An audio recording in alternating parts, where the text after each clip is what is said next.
오늘 예레미야 2장 20절에서 28절 말씀을 가지고 너를 위하여 내가 만든 내 신들이라는 제목으로 함께 말씀을 나누어 보려고 합니다.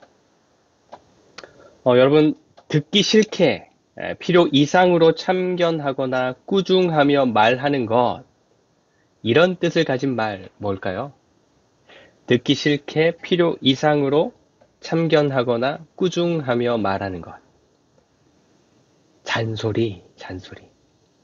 사전을 찾아보니까 제가 평소에 가지고 있던 개념보다 더 부정적으로 그렇게 정의해 놨던데 그건 제가 부모 된 입장이라서 그런 것 같다라는 생각이 듭니다. 보통 그렇죠. 나이 많은 사람이 적은 사람에게, 그리고 경력이 많은 사람이 적은 사람에게, 그래서 부모가 자녀에게 많이 하는 게 잔소리인데, 그런 이야기를 듣는 아이들 입장에서는 사전에서 정의하는 대로 듣기 싫게 필요 이상으로 참견하고 꾸중하면서 말하는 것으로 들려지겠죠. 그쵸? 그렇지만 잔소리를 하는 이 부모된 입장의 사람들은 어떤 생각에서 하는 겁니까? 너 더 잘 되라고, 건강하라고, 안전하라고, 더 좋은 선택을 하라고, 이런 등등의 이유로 하는 조언이고, 충고이고, 관심이고, 사랑이다. 나 정도 되니까 이런 이야기를 이렇게 해주는 거다라고 하면서 하고 있으니까 하는 사람과 듣는 사람의 입장 차이가 꽤 심한 게 잔소리인 것입니다. 우리가 오늘 예레미야서를 본문으로 읽었는데 하나님께서 하나님의 백성들을 향해서 하시는 오늘의 이 말씀들이 그런 입장 차이가 꽤 심한 잔소리처럼 보여질 수도 있겠다라는 생각이 듭니다. 하나님 입장에서는 그 백성들이 잘 되라고, 더 안전하라고, 더 풍성한 삶을 누리라고, 더 선한 영향력을 발휘하는 나라로 세워지라고 일부러 말씀하시는 관심이고 사랑인데 이스라엘 백성들 입장에서는 필요 이상으로 많이 반복적으로 하시는 말씀이고 그래서 듣기 싫은 말씀이고 너무 참견하시는 것 같은 그런 말씀일 수도 있는 것입니다. 여러분들은 어떻습니까? 성경에 기록된 이런 예언의 말씀을 읽으면 거의 뭐 한 80%는 화내시고 책망하시는 말씀들인데 여러분들 입장에서도 하나님께서 그 백성들을 향해서 필요 이상으로 듣기 싫게 하시는 말씀인 것 같습니까? 아니면 하나님의 관심이고 하나님의 사랑이고 그 백성들에게 생명이 되는 말씀처럼 느껴지십니까? 예레미야서는 하나님께서 예레미야를 부르셔서 주신 말씀들을 예레미야가 바룩이라는 사람에게 기록하도록 해서 낭독하게 한 예언의 말씀입니다. 보통의 다른 예언서들도 비슷하지만 하나님께서 예레미야에게 주신 이 예언의 말씀들은 당시 남유다가 굉장히 어려운 시기를 겪고 있었을 때 주어진 말씀들입니다.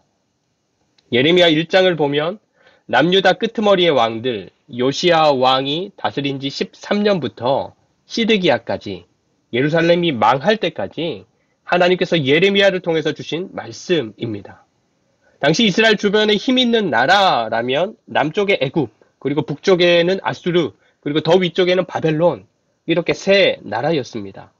아수르는 이제 지는 별이었고, 바벨론은 뜨는 별, 그리고 애굽은 여전한 별. 그런데 그런 강대국들이 서로 싸우면서 세력 다툼을 하는 길목에 그 한 중간에 이스라엘이 자리하고 있었던 것입니다. 그러니 그런 고래들 싸움에 새우등이 터지는 날이 막 계속되고 또 이스라엘은 그런 고래들 싸움에서 어떤 고래가 이길까? 그래서 어디에 붙어야 되나? 이런 눈치를 보면서 여기에 붙었다가 또 저기에 붙었다가 그러면서 이기는 고래가 자기들한테 유리하도록 이스라엘의 새로운 왕을 세우기도 하는 그래서 남유다 입장에서는 하루도 바람 잘 날이 없는 불안하고 불편하고 날마다 조마조마한 그런 격동의 시기를 보내고 있었던 것입니다. 여러분들 각자가 이 말씀 속의 하나님이라면 지금 이런 상황 가운데 있는 이스라엘이 전능하신 나에게 속한 내 사랑하는 백성들이라면 여러분들은 어떤 말씀으로 이 백성들에게 충고, 조언, 백성들 입장에서는 잔소리 하시겠습니까? 1장 말씀은 하나님께서 예레미야를 부르시는, 그래서 예레미야가 무엇을 해야 할지 사명을 주시는 말씀이고, 2장에서는 그 백성들을 향한 하나님의 이제 처음 말씀이 나오는데, 1절부터 3절 보시면 무슨 내용입니까? 1절부터 3절. 하나님께서 이스라엘 백성들과 함께 했던 그 옛날을 기억하고 추억한다 라고 말씀하십니다. 내가 너와 함께 했던 그 옛날의 시간, 네가 나에게 보였던 인애, 그 옛날의 사랑을 내가 기억한다 말씀하십니다. 근데 하나님은 그때가 언제라고 말씀하십니까? 이스라엘 백성들과 함께 광야에서 살 때, 아무것도 없는 광야에서 살 때, 그래서 하나님께서 먹이시고 입히시고 지키시고 인도하실 때는 그 백성들이 하나님을 바라보고 하나님을 의지하고 하나님과 함께 했고 하나님을 따랐다 이 말이죠. 그런데 하나님께서 약속하신 땅에 들어가서 살게 되니까 삶이 어떻게 변하는 것입니까? 내 땅이 생기고 내 집, 내 재산, 내 것들이 생기고 그래서 안정을 얻었어요. 더 이상 이리저리 옮겨 다니지 않아도 되는 거죠. 그리고 좀 더 강성해지니까 그 가나안 땅에 먼저 살고 있었던 사람들을 종으로 삼아서 필요한 것들을 취하고 또 그 사람들을 종으로 부릴 수 있게도 되었어요. 좀 더 편안해진 삶을 얻은 거죠. 그런데 그랬더니 이 백성들이 어떻게 하는 겁니까? 이런 삶을 주신 하나님께 감사하고 더 많은 것들을 누리게 하신 하나님을 더 잘 섬깁니까? 아니요. 5절 오히려 하나님을 멀리하고 헛된 것을 구하고 헛되이 행하더라. 그리고 8절 제사장들은 여호와 하나님을 찾지 않고 율법을 연구하고 가르치는 사람들은 하나님을 더 알려고 하지 않고 관리들도 하나님의 뜻을 거역하고 선지자들까지도 바알, 거짓 우상의 이름으로 예언하더라. 그러니까 하나님의 백성이라는 사람들이 온 나라가 13절 첫째로 자기들을 정말로 살게 하시는 하나님을 버리고 두 번째로 헛된 것, 정말로 반짝하고 말 것들을 쫓아가더라 말씀하시는 것입니다. 그리고 아까 이스라엘이라는 나라의 지정학적인 위치를 말씀드렸었는데 아래는 애굽, 위에는 누구죠? 아수르, 그 위에는 바벨론. 그런 가운데 이미 망해버린 북이스라엘, 그리고 여전히 위기 속에 남아있는 유다. 17절을 보시면 이 모든 상황들이 지금 이런 위기가, 불안함이, 절망이 왜 이스라엘 백성들에게 주어진 것이라 하시는 것입니까? 이 백성들이 자기들을 지키며 인도하는 여호와 하나님을 버렸기 때문에 생겨난 일. 그 백성들 스스로가 자초한 위기이고 절망이다 하시는 것입니다. 실제로 그 백성들이 자기를 구원할 수 있는 유일한 하나님을 버리고 누구를 찾냐 하면 18절 시홀의 물을 마시려고 애굽으로 가는 길에 있으면 어찌 됨이며 네가 그 강물을 마시려고 아수르로 가는 길에 있으면 어찌 됨이냐. 그렇죠? 어떻게 하면 애굽의 도움을 좀 얻을 수 있을까? 또 어떻게 하면 그 강력한 아수르의 그늘로 피할 수 있을까?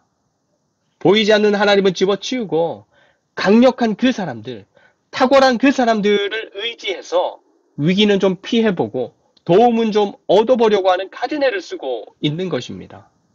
그래서 하나님께서 19절 그런 너희들의 삶이, 그런 너희들 태도 자체가 악이고 고통이 될 거다 이렇게 말씀하시는 것입니다. 여러분, 하나님을 향한 지금 우리의 삶의 태도는 어떻습니까? 하나님은 하나님의 백성된 우리의 삶을 인도하기 원하세요. 의지할 데 없고 가진 것 없는 광야와 같은 삶일 때도 그렇지만 뭔가 안정적이고 잘 되고 내 안에 내 삶을 잘 살아낼 지혜와 경험들이 넘쳐날 때 역시도 하나님은 하나님의 백성된 우리의 삶을 인도하기 원하세요. 그런데 하나님께 속해 있는 하나님의 백성된 우리, 지금 우리의 삶은 어떻습니까? 여러분, 당시 이스라엘에 예배가 없었습니까? 제사장이 없었습니까? 율법을 열심히 연구하는 사람들이 없었습니까? 관리가, 선지자가 없었습니까? 아니요, 전부 있었습니다. 아주 왕성하게 활동하고 있었습니다. 그런데 그 사람들의 관심, 그 사람들의 삶의 초점은 하나님께 있지 않았던 것입니다. 지금 내가 살아가는 이 삶을 살아내는데 여호와 하나님이 필요하지 않았던 것입니다. 지금 내가 하고 있는 이 일을 하는데 여호와 하나님이, 그 하나님의 뜻이 필요하지 않았던 것입니다. 지금 내게 주어진 자녀들을 키우고 건강하게 키우고 잘 키워내는데 하나님을 의지하는 일이 필요하지 않았던 것입니다. 그러면 그들에게는 뭐가 더 필요했고, 뭐가 더 중요했고, 뭐가 더 든든하게 느껴졌던 것입니까? 20절. 20절 말씀. 내가 옛적부터 내 멍에를 꺾고 내 결박을 끊으며 말하기를 나는 순종하지 아니하리라 하고 모든 높은 산 위에서와 모든 푸른 나무 아래서 너는 몸을 굽혀 행음하도다. 아멘. 여기에서 그 백성들이 꺾고 끊어낸 멍에, 결박은 하나님의 법, 하나님의 말씀입니다. 이 소를 컨트롤하기 위해서 주인이 멍에를 씌우듯이, 소에게 멍에를 씌우듯이 하나님께서 하나님의 백성들의 삶을 인도하기 위해서 그들에게 말씀을 주셨지만 그 백성들은 어떻게 했다는 것입니까? 그걸 꺾었다. 외면했다. 부정했다. 무시했다. 그리고는 하나님이 아니라 그 땅에 진작부터 살고 있었던 사람들이 말하고 섬기고 따르고 있는 농사를 위해서 비를 내리는 신, 자신들이 짓는 농사의 많은 수확을 가져다 두는 신들을 산으로 들로 깊은 계곡으로 찾아 나서서 그 앞에 엎드리고 절하고 자기들의 마음을 의지했던 것입니다. 여러분, 하나님께서 당신의 백성들에게 명령하신 제1계명 무엇입니까? 너는 나 외에 다른 신들을 내게 두지 말라. 이어지는 두 번째 계명은 무엇입니까? 너를 위하여 어떤 우상도, 어떤 형상도 만들지 말아라. 그리고 절하지 말아라. 당시 가나안 땅에 살고 있었던 사람들이 섬기던 신은 바알입니다. 바알. 비를 주관하는 신, 풍요의 신. 이스라엘 백성들이 왜 자기들을 애굽에서 구원하신 하나님이 아니라 또 조상들을 40년이나 광야 가운데에서 살게 하신, 살아남게 하신, 그리고 인도하신 하나님이 아니라 또 가나안 땅에서 전쟁을 이기게 하시고 그 땅을 차지하게 하신 하나님이 아니라 바알을 곁에 두었고 바알을 섬겼고 바알을 의지했을까요? 이 백성들이 가나안 땅에 들어가서 정착해 살게 되면서 농사를 짓게 되니까 농사에 필요한 비가 적절한 때에 맞춰서 내려줘야 했습니다. 그리고 그렇게 농사 지은 것으로 삶을 이어가고 누려가야 했기 때문에 좋은 열매를 많이 수확하는 것을 너무너무 기대했습니다. 그런데 주변에 있는 사람들이 이미 그런 비를 내려주고 또 풍성한 수확을 가져다 두는 신, 바알을 섬기고 있었던 것이죠. 그래서 이스라엘도, 야, 그럼 나도. 그럼 나도 섬길래. 나도. 그래서 하나님을 섬기고 있으면서도 농사 짓는 일상을 살아가면서는 이방 사람들처럼 바알을 곁에 두고 바알을 의지했던 것입니다. 비를 주십시오. 풍성한 수확을 주십시오. 그래서 21절에서 말씀하시는 것처럼 하나님께서 가장 먼저 택해서 살리셨던 그 백성들이 다시 이전의 삶으로, 하나님 없는 이방인들의 삶, 하나님 주신 생명을 걷어찬 삶으로 돌아가 버리고 말았던 것입니다. 그래서 하나님께서는 당신의 백성들이 21절 이방 포도나무의 악한 가지가 되었다. 22절 무엇으로도 씻을 수 없고 지을 수 없는 죄를 지은 백성들이 되었다. 23절 어지러운 삶을 사는 백성들이 되었다. 24절 이성과 지각을 잃고 본능을 따르는 백성들이 되었다. 이렇게 비유로 말씀하시는 것입니다. 여러분, 사실 하나님께서 미워하시고 또 그래서 당신의 백성들에게 곁에 두지 말아라, 섬기지 말아라, 엄하게 경계하여 말씀하시는 우상은 이미 존재하고 있었던 게 아니라 사람들이 만들어낸 것들입니다. 우상이 사람보다 먼저 있어서 자기가 가진 힘과 능력으로 사람들에게 영향을 미치는 게 아니라 사람들의 생각, 사람들의 마음이 내 곁에 두고 싶은 무엇, 지금 내가 이 상황에서 의지하고 싶은 것, 그런 것들을 만들어내서 그 영향력 아래로 스스로 들어가고 스스로 매이고 스스로 그것들의 종이 되는 것입니다. 여러분, 우리의 삶은 어떻습니까? 하나님은 예수 그리스도를 통해서 우리를 자유케 하셨습니다. 그래서 예수 그리스도를 믿고 그 안에서 살아가는 사람들이 그 삶이 무엇인가에 매여서 그 무엇인가 때문에 근심하고 그 무엇인가 때문에 걱정하고 그 무엇인가 때문에 힘들어하고 메말라가는 것이 아니라 우리를 향한 하나님의 변함없는 사랑 덕분에 평안하고 기쁘고 든든하고 넉넉함을 누리는 삶이 되기를 원하십니다. 근데 우리를 자유케 하신 예수 그리스도를 믿는 우리의 삶이 그렇지 못할 때가 많습니다. 우리의 삶을 좌우하는 것들, 때로는 우리로 하여금 천국을 누리게 하기도 하고 때로는 지옥을 경험하게 하기도 하는 그 중요한 것들, 어떤 것들이 있습니까? 돈, 건강, 자녀, 또 간절히 바라는 어떤 소망, 사랑, 영향력, 성취, 또 어떤 신념이나 가치 많이 있죠. 그럼 지금 여러분들의 삶을 천국으로 만드는 것, 정말로 행복하다. 그렇게 느끼는 것, 그거 무엇입니까? 어떤 것이 나를 그렇게도 기쁘게 하고 평안하게 하고 행복을 누리게 하고 있습니까? 반대로 지금 여러분들의 삶을 지옥으로 만드는 것은 무엇입니까? 삶의 어떤 것들이 여러분들의 삶을 힘들게 하고 걱정하게 하고 화나게 하고 매이게 하고 절망하게 합니까? 여러분, 예수님의 제자들을 비롯해서 예수님을 따르던 사람들은 언제 천국을 경험했을까요? 야, 이게 바로 천국이다. 언제 경험했을까요?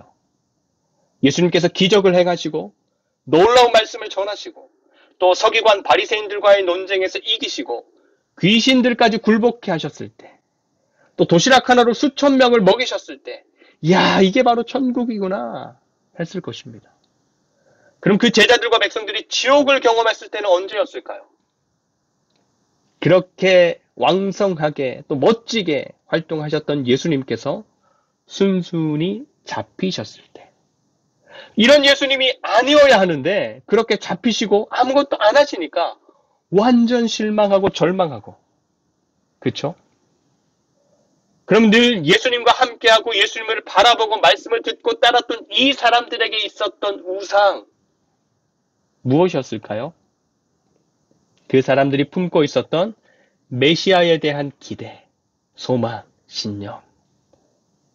이게 틀어지니까 자기들이 좋아하는 모습으로 사역할 때는 막 미친 듯이 열광하고 따르다가도 자기들이 기대했던 것과는 다른 모습을 보이니까 곧장 어떻게 합니까? 예수님을 팔아버리고 예수님을 저주하고 모른다 부인하고 도망가고 또 십자가에 못 박으라 소리쳤던 것입니다. 예수님을 찾아왔던 부자 청년 기억하시죠? 부자 청년 어떻습니까? 하나님의 계명을 잘 지켜내는 사람이었고 영생에도 관심이 많아서 하나님을 잘 섬기는 사람인 것 같았지만 실제로 그의 삶에서 가장 중심이 되었던 것, 그래서 그가 영생이라는 선물을 얻을 수 없다고 해도 지금 이 순간에 절대로 놓을 수 없어서 근심했던 것, 무엇이었습니까? 돈. 이건 절대로 포기할 수 없다. 이건 절대로 포기할 수 없다. 여러분, 우리들 각자가 가진 신념도 중요하고 삶에서 절대적으로 필요한 돈도 중요하고 사랑하는 가족도 중요하고 또 삶에서 뭔가를 이루는 것, 또 누군가를 돕는 것 등등 중요한 것들이 너무너무 많지만 그렇게 중요하게 여기는 것들이 하나님보다 더 중요하게 여겨지게 되면 그것이 곧 나의 우상이 되는 것입니다. 하나님이 아닌 다른 것으로는 우리가 절대로 만족을 얻을 수 없습니다. 아무리 능력 있고 따뜻한 남편이라도, 아무리 아름답고 순종적인 아내라도, 아무리 건강하고 말 잘 듣고 공부 잘하는 딸, 자녀, 아들이라도 만족이 안 됩니다.